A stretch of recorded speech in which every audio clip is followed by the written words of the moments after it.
지난번에는 교회와 세상의 관계에 대해서 살펴보았습니다. 우리가 예수 믿는다고 해서 세상을 떠나는 것도 아니고 여전히 세상 속에 살아야 됩니다.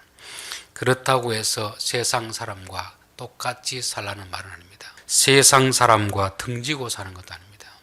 세상에 살지만 세상 사람들과 구별된 삶을 살도록 우리에게 요구하고 있습니다. 자, 오늘은 교회 안에 있는 분쟁을 어떻게 해결할 것인가에 대해서 한번 살펴보겠습니다. 저는 뉴스를 보다 보면 요즘 참 고소고발 사건이 너무 많다는 것을 느낄 때가 있습니다. 어떤 사건으로 고소하고 고발했는데요, 제가 봤을 때는 그건 충분히 당사자가 좀 더 대화를 하고 양보하면 될 문제 같은데 무조건 고소하고 고발하는 이런 사건들이 많은 걸 보고 나서 참 이 사회가 건강하지 못하구나 그런 생각이 듭니다. 일반적으로 고소나 고발하는 것은 최종적으로 마지막 순간에 하는 거거든요.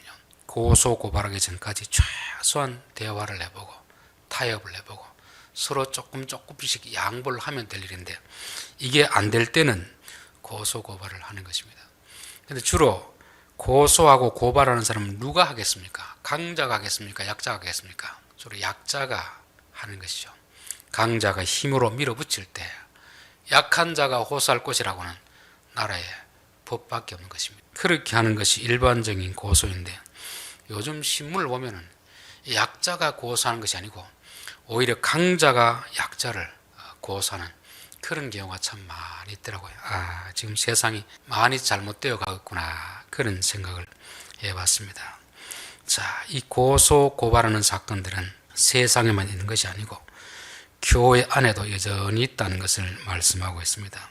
1절 너희 중에 누가 다른 이와 더불어 다툼이 있는데 구태에 불의한 자들 앞에서 고발하고 성도들 앞에서 하지 아니하느냐. 우리가 교회를 다니면 교회에 들어오면 다 천사만 있는 줄 아는데 그렇지 않습니다. 교회도 여전히 사람이 사는 곳이기 때문에 의견이 다투어질 수가 있습니다. 분쟁이 일어날 수 있는 거죠. 제가 신학교를 가보고 처음에 놀랐습니다. 제가 신학교 가기 전까지는 그곳에는 다 전도사님들이 있는 곳이기 때문에 다 거룩한 줄 알았습니다. 그런데 그 학생의 총회를 할 때 보니까 고함을 지르고 욕은 안 하더라도 나중에 보니까 막 멱살을 잡고 싸우는 그런 일이 있는 걸 보고 나서 깜짝 놀랐습니다. 일반 세상에는 저런 것이 가능하지만 적어도 목사가 될 전도사님들이 저런 거는 좀 이해가 안 됐습니다. 그런데 그보다 더 실망한 것은 나중에 노회가 보고 나서 참 실망이 되었습니다. 전도사님들이 아직까지 좀 어리니까 그렇다 손치더라도 노회는 다 목사님들 장로님들 아닙니까? 정말 회의가 은혜롭게 그렇게 될 줄 알았는데 노회 가봐도 역시 고함 치고 막 언성을 높이는 이런 일들이 많이 있더라고요. 그래서 이것도 역시 사람 사는 곳이구나. 신학교도 사람 사는 곳이고 노회도 사람 사는 곳이구나 그런 생각이 들었습니다. 자, 여기서는 교회 안에 다툼이 있는 그 자체를 정죄하는 건 아닙니다. 여러분, 사람이 살다 보면 서로 의견이 다르면 충돌할 수도 있고 다툴 수도 있습니다. 문제는 그 문제를 해결하는 방식이 어떠하냐. 세상 사람들이 해결하는 방식하고 우리가 해결하는 방식이 달라야 된다는 것을 말씀하고 있습니다. 너희 중에 누가 다른 이와 더불어 다툼이 있는데 구태여 불의한 자들 앞에서 고발하고 성도들 앞에서 하지 아니하느냐. 왜 교인끼리 어떤 문제가 생겼으면 교회 안에서 해결하지 자꾸 바깥에 가서 해결하려고 하느냐. 그를 지금 책망하는 것입니다. 여러분, 부부 싸움을 했으면 어디서 해결해야 되겠습니까? 둘이서 해결해. 둘이서. 그렇죠. 자꾸 다른 사람들에게 물어보고 하면 별로 도움이 안 됩니다. 다른 사람들은 도와주는 것처럼 생각되지만 사실은 이용하기가 쉽거든요. 교회 안에 문제가 있으면 어디서 해결해야 되겠습니까? 교회 안에서 해결해야 되지. 자꾸 노회라든지 다른 사람들에게 도움을 구하고 하는 것은 별로 유익이 되는 것 같지 않습니다. 그래서 문제는 있을 수 있지만 제일 좋은 거는 당사자들끼리 서로 좀 대화를 하고 양보를 하고 타협을 하면서 그렇게 해결해 나가야 되지. 둘이서 대화가 안 된다고 해서 다른 사람들에게 도움을 청하는 것은 썩 마땅치 않다 하는 것입니다. 굳이 또 도움을 청할 것 같으면 어떤 사람에게 청해야 되겠습니까? 부부 싸움을 했으면 친구들 중에 이혼하고 사는 친구에게 물어봐야 됩니까? 행복하게 사는 친구에게 물어봐야 되겠습니까? 당연히 행복하게 사는 친구에게 물어봐야 되죠. 둘이 부부 싸움하고 이혼하는 친구에게 물어보면 어떤 답이 나오겠습니까? 살지 말고 헤어지라 이렇게 나올 거 아닙니까? 그래서 우리가 굳이 다른 사람들에게 물어보려고 하면은 누구에게 물어볼 것이냐 한번 좀 잘 생각해 봐야 됩니다. 이스라엘에서 솔로몬의 아들 르호보암이 이스라엘 백성들이 와서 아버지가 너무 힘들겠는데 당신은 아버지처럼 그렇게 하지 않으면 우리가 당신을 왕으로 섬기겠습니다. 그럴 때 르호보암이 원로들에게 이럴 때 어떻게 하면 되겠습니까? 그러니까 사실 솔로몬이 건축한다고 백성들을 많이 힘들게 했으니까 이제는 좀 세금도 깎아주고 강제 노역도 좀 줄이고 백성들을 섬기겠습니다. 이렇게 하라고 했습니다. 그런데 그 말을 듣지 않고 오히려 젊은 사람들, 자기 또래 사람들에게 조언을 구했습니다. 그러니까 이 젊은 사람들은 백성들은 풀어주면 안 됩니다. 지금보다 더 강하게 옥죄야 됩니다. 그러니까 그 말을 듣고 의견을 내놨다가 결국 나라가 반이 쪼개져 버리잖아요. 어떤 문제 앞에서 누구에게 물어보느냐 하는 것이 이만큼 중요한 것입니다. 문제는 하나인데 답은 서로 다르게 나오는 거잖아요. 사울 왕은 전쟁이 났을 때 하나님께 물어보지 않습니다. 물론 하나님께 물어봐도 하나님이 대답하지 않습니다. 왜냐하면 평소에 하나님 말씀을 안 듣기 때문에. 그래서 결국 누구에게 물어보느냐 하면은 신접한 여인 무당을 찾아가 물어보는 거죠. 결국 무당에게 물어보고 그로 인해서 그런 전쟁에 나가서 비참한 최후를 맞이하게 되는 것입니다. 우리에게 누구나 문제는 있을 수가 있습니다. 다툼은 있을 수가 있습니다. 분쟁할 수도 있는 거죠. 해결 방식이 어리석은 길을 택해서는 안 되고 지혜로운 자의 길을 선택해야 되는데 그게 뭐냐면 바로 그 내부 안에서 가정의 문제는 가정에서 부부간의 문제는 부부간에서 굳이 또 다른 사람들에게 도움을 청할 것 같으면 그 중에서 정말 긍정적인 답을 줄 그런 사람들에게 물어봐야 될 줄 믿습니다. 자, 그런데 고린도 교회에서는 문제가 생겼는데 교인들에게 그 문제를 의논하지 않고 세상 법정에 가서 그렇게 의논한 것에 대해서 바울이 책망을 하고 있습니다. 자, 2절 성도가 세상을 판단할 것을 너희가 알지 못하느냐? 세상도 너희에게 판단을 받겠거든 지극히 작은 일 판단하기를 감당하지 못하겠느냐? 여기는 보면은 이 사도 바울이 책망하는 것이 고소한 사람들을 책망하고 있는지 아니면 교회 지도자들을 책망하고 있는지 조금 애매한데 제대로 이제 한번 본문을 보면 이 고소한 사람도 책망하고 있지만 그보다 더 중요한 것은 교회를 책망하고 있습니다. 교회 너희들이 나중에 세상을 판단해야 될 사람들인데 이 교회 안에 있는 작은 문제도 해결하지 못해가지고 교인이 세상으로 가서 의뢰하도록 만드느냐 그런 뜻입니다. 마태복음 19장 28절에 보면은 예수께서 이르시되 내가 진실로 너희에게 이르노니 세상이 새롭게 되어 인자가 자기 영광의 보좌에 앉을 때 나를 따르는 너희도 12보좌에 앉아 이스라엘 12지파를 심판하리라. 예수님이 재림하시면 교회 다니는 사람들 통해서 세상 사람들을 심판한다는 것입니다. 세상 사람만 심판하는 것이 아니고 천사도 심판할 너희들인데 그 교회 안의 일을 해결하지 못해가지고 교인이 세상에 고사도록 그렇게 만드느냐. 즉 교회에 대해서 아주 심각한 책망을 하고 있는 것입니다. 그런즉 너희가 세상 사건이 있을 때 교회에서 경히 여김을 받는 자들을 세우느냐. 내가 너희를 부끄럽게 하려 이 말을 하노니 너희 가운데 그 형제간의 일을 판단할 만한 지혜 있는 자가 이같이 하나도 없느냐. 왜 교인이 교회 문제를 가지고 세상 법정에 가도록 그렇게 하느냐 하는 것입니다. 이 사람은 왜 세상 법정에 이 문제를 가지고 가겠습니까? 교회 앞에 문제를 내놔도 앞에서 판단하는 사람들이 제대로 하지 않는 것입니다. 판단하는 것이 영 마음에 들지 않는 것이죠. 그러니까 답답해서 세상으로 가지고 나간 것입니다. 세상을 판단해야 될 교회가 이렇게 분별력이 없고 이렇게 치우친 사람을 세우면 어떻게 교인들이 교인 간의 어려운 문제를 교회 앞에 내놓겠느냐, 그런 말씀입니다. 고린도 전서 5장에 보면 음행에 대해서 나오잖아요. 어떤 사람들이 아버지의 첩을 데리고 사는데 아마 이 문제에 대해서도 교회에서도 왈가불가 좀 많은 논란이 있었을 것입니다. 이 사람은 내보내야 됩니다. 그러니까 한쪽에서는 그냥 은혜로 덮어둡시다, 이렇게 해서 아마 교회 안에서도 서로 논란이 되다가 결국 어느 쪽으로 해결하느냐 하면은 그냥 둡시다, 은혜로 덮어둡시다, 그렇게 판결이 난 거죠. 그러니까 그런 판결을 본 교인들이 이 교회의 판단을 우리가 믿지 못하겠다. 그 사람이 좀 기득권이고 돈이 많이 있다고 해가지고 그 사람 편을 들어주니까 어떻게 우리가 억울한 일을 교회 앞에 내놓겠느냐, 그런 말이잖아요. 저는 교회에서 판단하고 또 총회에서 노예에서 하는 것들이 적어도 세상 사람들보다는 훨씬 더 정의롭고 공정하게 되어야 된다고 생각하는데 현실은 그렇지 않을 때가 있습니다. 원래 교회 문제는 세상 법정으로 가져가면 판사들이 하는데 웬만하면 맡기 싫어한답니다. 왜냐하면 법정에 와가지고 두 편이 서로 막 하나님 앞에 기도하면서 자기 편이 이기게 해달라고 하는데 그 사람 안 믿는 사람 입장에 봤을 때 하나님도 참 머리가 아프겠다, 그런 생각이 들어요. 그래서 웬만한 문제는 교회 문제는 교회로 돌려보낸답니다. 자체적으로 해결하도록.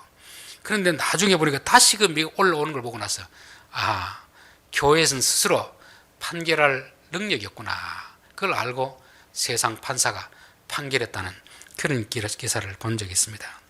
자, 이런 현상들이 오늘날만 있는 게 아니고 2000년 전 고린도 교회에 있었다는 것입니다. 분명히 세상에서도 용납 못할 그 죄인을 교회에서는 그대로 은혜로 받아주고 덮어 넘어가는 것입니다. 그런 문제를 본 교인들이 다른 분쟁이 있을 때 교회 앞에 그 문제를 내놓느냐. 그러니까 교회가 세상을 판단해야 될 주체인데 오히려 교회 안의 문제를 판단하지 못하고 세상 사람들에게 손가락질을 당하고 교회 안에 있는 교인들에게도 신임을 받지 못하는 이런 지도자들을 지금 책망하고 있는 것입니다. 자, 6절, 형제가 형제와 더불어 송사할 뿐더러 믿지 않는 자들 앞에서 하느냐. 이 부분은 이제 고소한 교인에게 권면하는 그런 것입니다.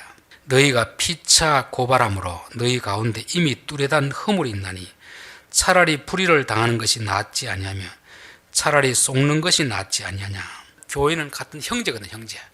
형제끼리 어떤 이권이라든지 다른 문제로 서로 분쟁이나 다툼이 있으면 누군가는 억울하다고 해서 고소를 할 것입니다. 교회 안에서는 해서 해결 안 되니까 세상 법정에 그렇게 하는데 이미 그 자체가 잘못된 것이다. 적어도 교회는 하나님의 법에 잣대에 판결을 받아야지 어떻게 세상 법의 판결을 받으려고 하느냐. 그럴 바에 차라리 쏘가지고 손해를 보라는 것입니다. 우리 성도들은 같은 교인끼리 어떤 물질적인 문제라든지 다른 문제로 인하여서 서로 대화하고 타협해서 안 될 때 차라리 내가 손해보는 쪽을 선택하라고 말씀하고 있습니다. 세상 사람들에게는 형제보다 더 중요한 게 뭡니까? 돈이거든요. 그러나 교회는 돈보다 뭐가 더 중요합니까?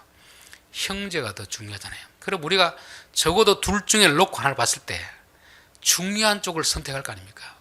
우리나라 100대 재벌 기업 중에서 50% 이상이 형제 간의 재산 분쟁으로 재판에 계류되어 있다는 이야기를 들은 적이 있습니다. 그게 정말인지 아닌지는 모르지만 아마 그 정도로 재벌들 사이에서는 부모가 남겨준 유산 때문에 형제들이 법정 다툼을 하고 있는 경우가 많다고 그렇게 알고 있습니다. 그들은 왜 그렇게 하겠습니까? 형제보다 뭐가 더 중요하기 때문에 돈이 더 중요한 거예요. 돈 때문에 형제가 원수된 것이죠. 그러나 교회 안에서는 조금 돈은 손해보더라도 내가 좀 썩는 셈 치더라도 뭐 하라는 겁니까? 양보하고 손해를 보고 관계를 중요하게 여기라, 그렇게 하는 것입니다. 그러면서 왜 믿지 아니하는 자들에게 앞에서 하느냐. 교회가 세상을 심판해야 될 사람들인데 오히려 그 밑에 사람들 앞에 가서 판단을 받으려고 하느냐. 여러분, 형제들이 무슨 문제가 있으면 적어도 그 사람들보다 나이가 많은 연장자, 윗사람에게 물어봐야 되잖아요. 근데 그 문제를 어린 애들 놓고 나서 누가 옳으냐 물어보면 되겠습니까? 그 같은 바보가 되겠습니까? 그렇죠? 적어도 내 문제 같으면 나보다는 조금 더 연륜이 있고 지식이 있고 나이가 많은 분에게 물어봐야지, 훨씬 더 어린아이에게 물어본다는 자체가 우리 스스로를 그 바닥까지 내려놓는 거잖아요. 꼭 교인들이 하는 고소가 그와 같다는 것입니다. 설사 교회 안에서 제대로 재판하지 못하더라도 교인이라면 어떻게 세상 사람들의 손에 너의 운명을 맡기려고 하느냐, 그렇게 하지 말라고 하고 있습니다. 자, 9절. 불의한 자가 하나님의 나라를 유업으로 받지 못할 줄을 알지 못하느냐. 미혹을 받지 말라. 음행하는 자나 우상 숭배하는 자나 간음하는 자나 탐색하는 자나 남색하는 자나 도적이나 탐욕을 부리는 자나 술 취하는 자나 모욕하는 자나 속여 빼앗는 자들은 하나님의 나라를 유업으로 받지 못하리라. 우리가 어떤 죄를 안 짓는 것은 사람들마다 좀 성격이 차이가 있는 사람이 있습니다. 본성적으로 착해가지고 내가 손해봐도 남을 해코지 못하는 그런 사람들이 있습니다. 근데 그런 사람은 많지는 않습니다. 근데 또 하나 죄를 안 짓는 것은 죄는 짓고 싶은데 그에 따른 결과, 죄값이 너무 크기 때문에 죄를 짓지 않는 것입니다. 만약에 법이 없으면 사람들은 이렇게 살겠습니까? 어떻게 되겠습니까? 나라가 만약에 무정부 상태가 되어가지고 치안이 부재하면 사람들은 다 자기 본능을 따라 살아갈 것입니다. 우리나라가 이 정도 안정이 된 것은 법이 있고 치안이 있기 때문인 것입니다. 그래서 우리가 죄의 유혹에 빠지더라도 죄의 벌이 얼마나 큰 것인가 알면 유혹이 오더라도 안 짓게 되는 것입니다. 다윗이 왕이 되어서 밧세바를 범했습니다. 그리고 하나님 용서해 주셨지만 그 뒤에 똑같은 일이 일어나는 것입니다. 그 아들이 딸을 강간하는 거죠. 동생이 형을 살해하는 거잖아요. 아들이 아버지를 배반하는 그런 일이 일어나는 것입니다. 그 일이 왜 일어나느냐? 바로 자신이 남의 아내를 범한 그 잘못, 또 그 남편을 죽인 그 잘못 때문에 너희 집안에도 그와 같은 일이 일어나리라 하나님 말씀했습니다. 그 다음부터는 다윗이 정신이 번쩍 드는 거죠. 야, 내가 지은 죄의 대가가 이만큼 엄청난 것이구나 깨닫고 그 다음부터는 두 번 다시 여자 문제의 죄는 빠지지 않는 것입니다. 그래서 우리가 죄를 짓지 않는 것은 죄에 대한 결과가 두렵기 때문에 안 짓는 것입니다. 또 하나는 뭐냐면 하나님의 영광을 위해 살아야 되기 때문에 하나님의 영광을 위해서 우리가 짓지 않는 것입니다. 자, 여기도 9절 말씀 뭐냐면 너희들 고소 좀 하지 말고 손해봐라, 손해. 왜냐하면 불의한 자가 하나님의 나라를 유업으로 받지 못하기 때문이다. 교회 안에서 불의한 재판을 하고 또 너를 속여서 빼앗는 자들 일일이 상종하지 말아라. 그런 자들은 교회에 있지만 하나님 나라를 유업으로 받지 못한다는 것입니다. 하나님의 나라를 유업으로 받지 못한다면 이들은 어디로 가는 사람들이겠습니까? 지옥 가는 사람들이겠죠. 하나님이 심판한다는 말 아닙니까? 그러니 그들을 불쌍히 여기고 굳이 그들과 고소해서 손해보지 않으려고 하는 그런 행동을 좀 멈추라는 것입니다. 그들의 운명이 이미 이렇게 하기 때문에 오히려 불쌍히 여기라는 그런 말씀입니다.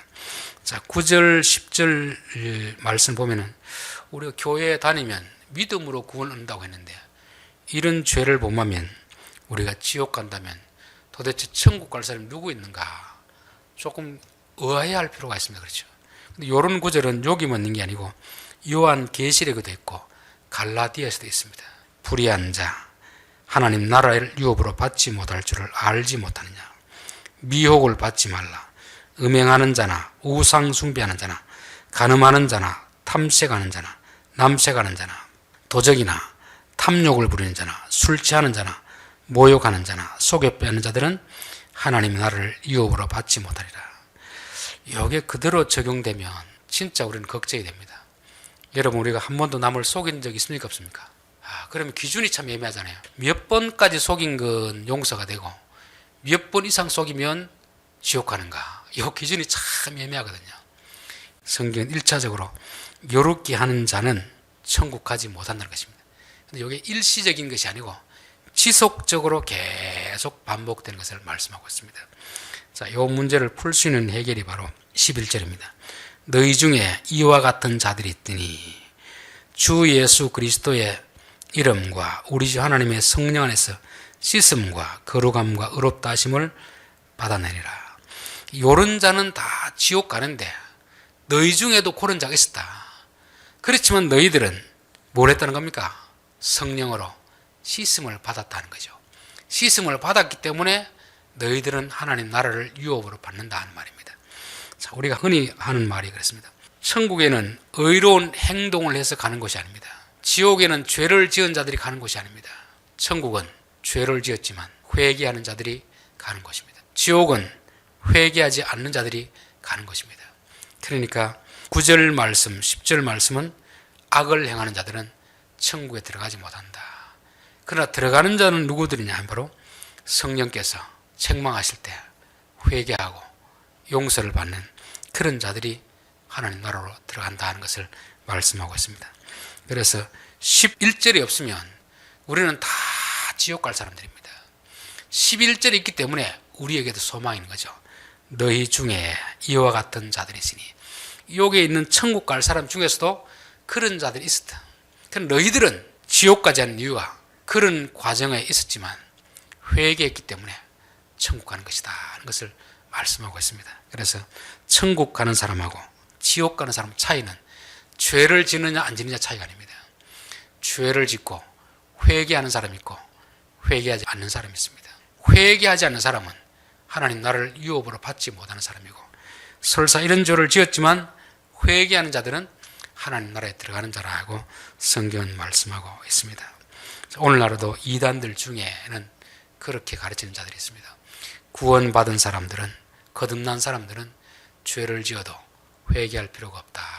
왜냐하면 하나님이 우리의 과거의 죄, 현재의 죄, 미래의 죄까지 다 용서해 주었기 때문에 회개한다는 것은 거듭나지 않았다고 이렇게 가르칩니다. 우리가 잘못하고 나면 마음이 늘 불편하잖아요. 회개하는 게 쉬울까요? 안 하고 그냥 계속 있는 게 쉬울까요? 우리는 잘못을 인정하기를 싫어합니다. 인정하면 사실 하나님 용서해 주는데 그 자존심 때문에 계속 변명하는 그런 것이죠. 변명하는 것. 원래 대학 교수들이 뽑은 사자성어가 한문으로 이제 뭐라고 하는지 제가 잊어버렸습니다. 그 뜻이 뭐냐면 잘못을 하고도 회개하지 않는 그런 지도자들이 너무 많다는 것입니다. 잘못을 했으면 잘못을 인정하고 회개하면 되는데 지도자들이 잘못을 하고도 회개하지 않는다는 것입니다. 많은 지도자들이 그렇다는 것입니다. 그래서 대학 교수들이 오늘 한국 정치를 보면서 사자성어로 네 자를 뽑은 적이 있습니다. 저는 이것이 세상 분위기겠는가? 오늘 교회는 그렇지 않겠는가? 사람이기 때문에 다툴 수도 있고 분쟁할 수도 있습니다. 그러나 우리 하나님의 백성들은 하나님께서 깨닫게 하실 때 그들을 인정하고 회개하는 사람들입니다. 성령 안에서 씻음과 거룩함과 의롭다함을 받아내리라. 이 사람들이 천국 가는 사람임을 말씀하고 있습니다. 자, 오늘은 교회 안의 다툼과 분쟁에 대해서 살펴보았습니다. 교회라고 해서 특별한 곳은 아닙니다. 교인들은 우주에서 온 사람들이 아니잖아요.